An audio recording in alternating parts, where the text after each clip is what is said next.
our coward-in-chief is on his way to China. He's currently on a plane, off on a 5-day trip to meet his handlers. Sorry, his comrades. No, sorry, the Chinese government. Let's just take a bet, shall we? Which of these issues will Sir Keir Starmer have the bottle to raise with the Chinese? Number 1. Today it was revealed that the Chinese state-sponsored hackers appear to have hacked the phones of Downing Street staff, top aides to 3 prime ministers and maybe even the prime ministers themselves. Sir Keir Starmer and his entire team are even taking burner phones and laptops to China with them because they are that worried about being spied on. Will they mention that? Number 2. The hidden chambers underneath the new Chinese super embassy. 208 underground chambers right over the cables to the City of London and loads of people's personal emails. Will Starmer raise that with the Chinese? Number 3.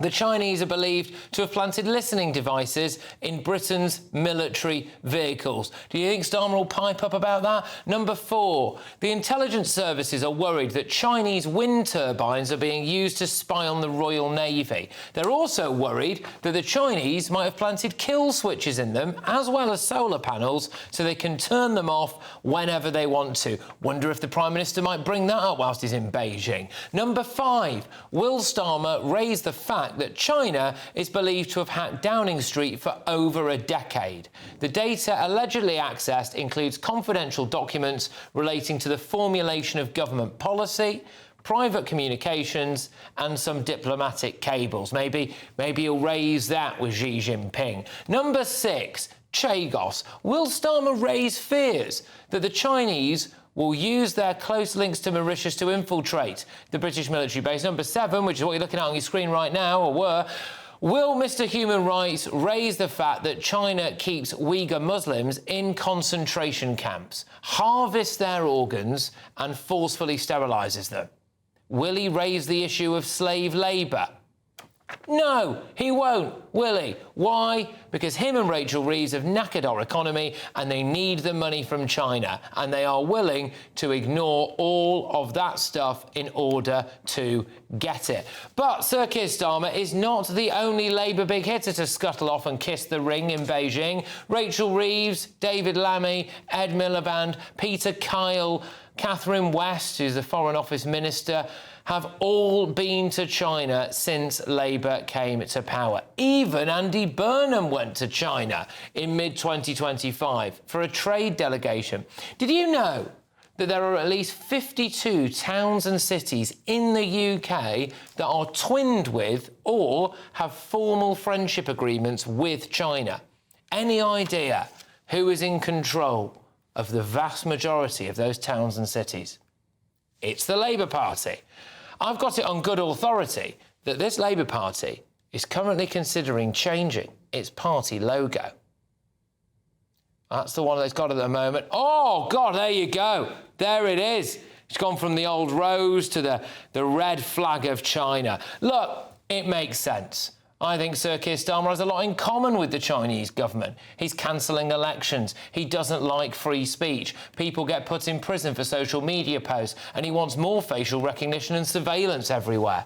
Will Starmer break the habit of a lifetime and just for once stand up for British interests? Or will he do what he always does and absolutely bottle it? There's nothing more important than keeping your money and your identity safe online. And with so many VPN options available, choosing the right one can be pretty daunting. But this video's sponsor, ExpressVPN, is making the choice easier for GB News viewers. ExpressVPN is offering up to 75% off, plus 4 extra months free. That's top-level security from just £2.49 a month, and you're covered by their 30-day money-back guarantee. So just click the link in this video's description or scan the QR code now. Remember, when you're online, you are often sharing personal data, so hackers can steal your information, your passwords, your photos, and your bank details in just seconds. But ExpressVPN encrypts your connection, making it virtually impossible for hackers to access your personal information. So why choose ExpressVPN? Well, it couldn't be easier to use. With just one click, you are protected. And ExpressVPN uses military-grade AES 256 encryption, which is the same standard trusted by the US government to guard their classified information. With their new tiered plans, you can protect up to 14 devices at once and manage passwords securely. Live chat support is available 24/7, and it typically connects you in under a minute with a real person. Click the link in this video's description or scan the QR code to get up to 75% off ExpressVPN, plus 4 months extra for free. Start protecting yourself today with ExpressVPN. Let's get the thoughts of my panel. We have got GB's contributor Will Kingston, we've got Reform candidate Orla Minahan and political commentator Jonathan Liss. Will, well, Sir Keir Starmer is currently in the air, we believe, on his way to Beijing. Do you think he'll raise any of those things on my list there? No, he won't. And I'm always interested when these stories come up with the silence from the political class and from the media, with I think you being a very notable exception over the last few weeks, Patrick. And you do have to ask why. And of course there is an element of just moral bankruptcy. There is an element of cowardice because the government, as you said, is broke and does need the money. But I think the point that you made last is perhaps the most relevant one, and that is I think there is a sneaking admiration amongst the leftist class and among parts of this Labor government for many elements of this Chinese regime, which, need I point out, is one of, if not the most evil regime on the planet. They absolutely share the same instinct for authoritarianism, maybe not to the same degree or scale at the moment, but they share the same instinct, particularly in the digital realm. And I can see a world in which they go, you know what, in order to, get to our end goals, we understand how the Chinese operate, and you know what, we can actually see the value in the way that they operate. And that, I think, is even more scary than any cowardice around losing trade dollars to Beijing. If Starmer doesn't raise any of those issues there about spying, about all of it, frankly. I mean, even the human rights issues there, which, let's be honest, he's a human rights lawyer, which, by the way, has got him in a bit of trouble tonight. We'll talk about that later. What does that say about him, do you think? He's the most weak, disingenuous man I've ever come across. I literally am looking... Everything you're saying on there about all the points that he should be bringing up. Why is he going to China? I cannot imagine that anybody takes this man seriously, him along with Rachel Reeves. What is their point? Going for begging bowl? Is that literally what they're doing? They are selling out the British people once again. I can hear you sitting next to me huffing and puffing, so maybe you want to get your bit in, because you seem very frustrated by the comments that we're making. I'm allowed to disagree with what I'm hearing. Of course you are. Right. So should he not raise... Unlike the Chinese. Should he not raise any of those things then, Jonathan, do you think? Of course he should raise them all. And he hasn't actually been there, so we have no idea what he's going to raise. I would expect him to raise human rights concerns that the UK government has about China. I would expect him to raise the issues of Chinese surveillance of British property, British people, officials, citizens, absolutely. So if we're here next week... I would expect him to address the concerns about the embassy, of course I would. So if we're here next week and he hasn't done that, Patrick, what would you say? I'm not expecting there to be a readout of a private conversation between the British Prime Minister... Oh, right, so you don't think he should do it publicly? Well, Patrick, I don't need to explain to you how diplomacy works and that these conversations are done in private. Right. I would expect the Prime Minister... I'm so sure we'll never know. He will update. What he will do, he will update the comments afterwards, I expect, and he will give an account of what he has discussed. But certainly there won't be, a running commentary on what Why is it that would never be the case? Why is it that there has been an expectation from the left that every single act from Israel over the last 3 years has been called out? Human rights violations, which aren't human rights violations, have been turned into major diplomatic incidents. They have been actively bullied by the international community, and yet there is an expectation, well, when China's involved, it's all done behind closed doors. Well, it needs to be closed. I would love we nothing... can't actually anger the Chinese. Well, I don't know what university you're living in. I would love nothing more than the UK government to condemn Israel from time to time over the last couple of years. Sadly, nothing of consequence happened. What? There are a couple of statements by the Prime Minister and the Foreign Secretary. Materially on the ground, we didn't stop our support to Israel one iota. Sure. Now, China, let's go back to the topic. China is, whether you like it or not, an incredibly important power. Do I like the Chinese government? Absolutely not. Right.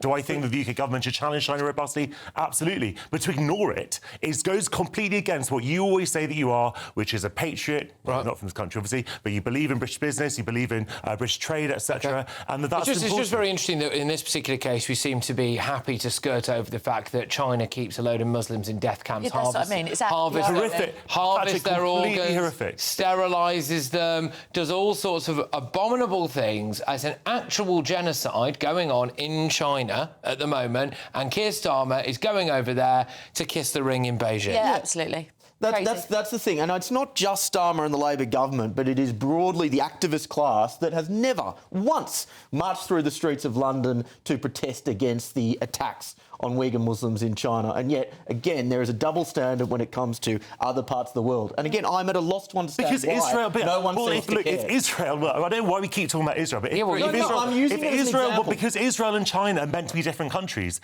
Israel is supposed to be a democratic salient in the Middle East.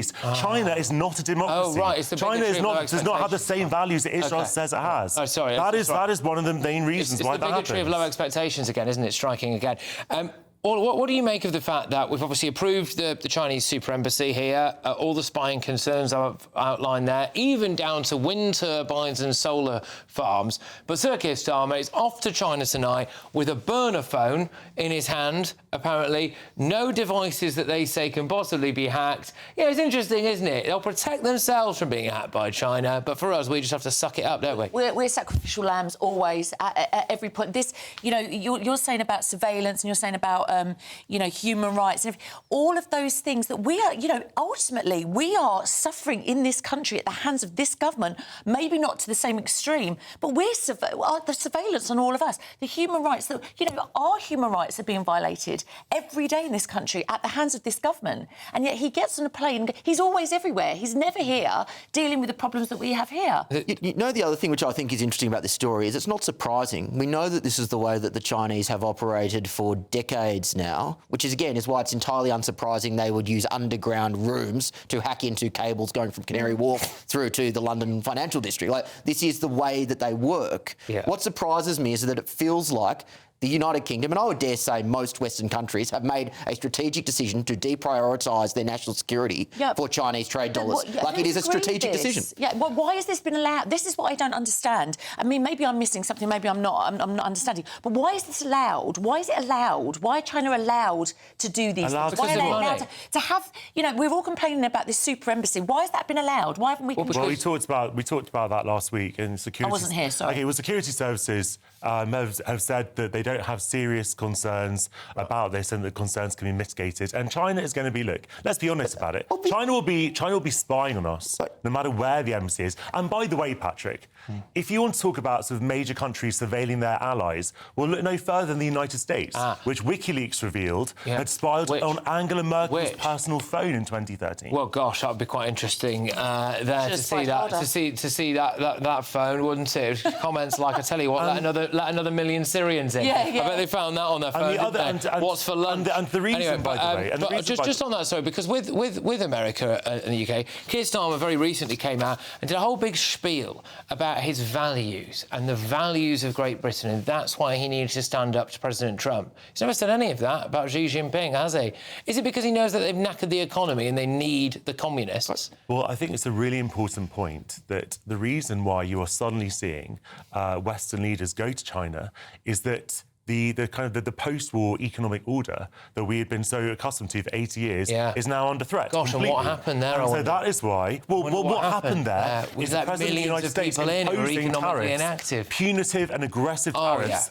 Well, you're saying that. You're meant to be a patriot, Patrick. I personally don't think it's good when the United States puts tariffs on our businesses. You know what? I actually think Jonathan's first answer is the correct one. I actually do think that governments think, you know what, the Chinese are not a democracy. They are expected to act this way, and so therefore we just give them a free pass. Yeah, exactly. That is obviously not the right way to look at a situation. If we expect people to be evil, then we let them be evil. That is not in any way how we should act. But I think you are right, and that is the way that too many governments think. I never said that the UK government would give them a free pass or should give them a free pass. Let's see what happens, all right? There are at least 7 or 8 points. There are at least 7 or 8 points that I've outlined there that I think most of the British public would expect Sir Keir Starmer to raise with the Chinese in Beijing.